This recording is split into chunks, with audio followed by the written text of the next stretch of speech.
இன்னைக்கு நம்ம கருவேப்பிலை மிளகு குழம்பு எப்படி பண்ணுதுன்னு பார்க்கலாம். தேவையான பொருட்கள் கருவேப்பிலை பொருள் ஆஞ்சி ரெடி பண்ணி வச்சிருக்கேன். மிளகு, சீரகம், வெந்தயம், கொத்தமல்லி வரமிளகா, புளி, பெருங்காயம். இப்போ அது எப்படி பண்றதுன்னு பார்க்கலாம். மிளகு, சீரகம், வெந்தயம், கொத்தமல்லி ஒவ்வொரு ஸ்பூன் எடுத்துக்கலாம். காரம் நமக்கு தேவையான அளவு எடுத்துக்கலாம். வெறும் பாணியில தான் இந்த பொருட்களை எல்லாம் வறுக்கணும். எண்ணெயெல்லாம் இப்போ ஊற்றக்கூடாது. அதெல்லாம் இப்போ வெறும் பாணியில போட்டு ஒவ்வொன்றா வறுத்துக்கலாம். முதல்ல மிளகு,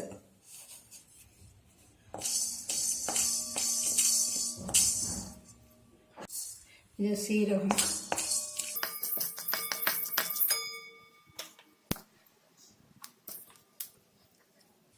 சீரகம் வெடிக்கிறது, மிளகும் வெடிக்கிறது, கொத்தமல்லி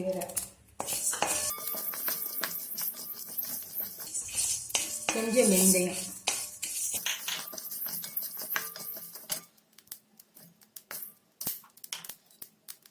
பெருங்காயம்,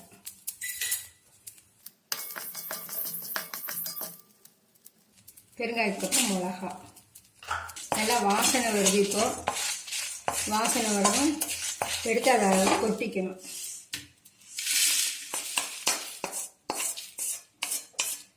இப்போ பின்னியும் பாண்டியை போட்டு இந்த கருவேப்பிலை இருக்கு இல்லையா, கருவேப்பிலையை அதில் போடணும்.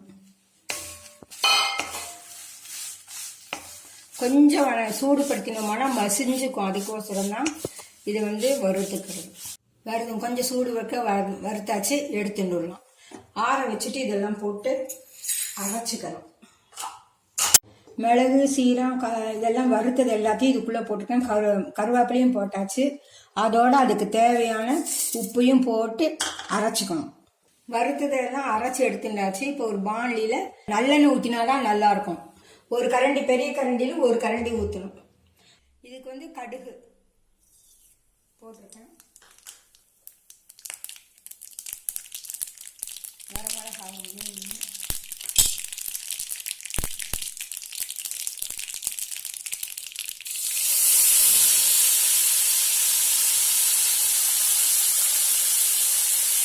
போட்டிருக்கோம். அது கொதிக்கணும். கொதிக்கும் போது இந்த மஞ்சள் ஒரு அரை ஸ்பூன் போடணும்.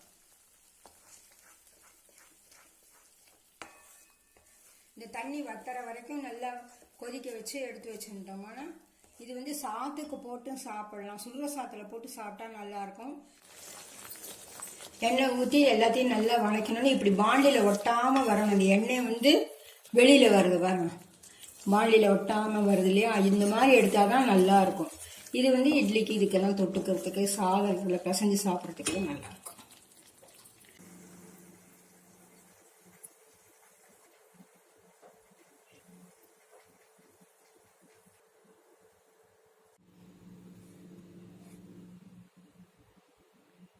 கருவேப்பிலை மிளகு குழம்பு ரெடி.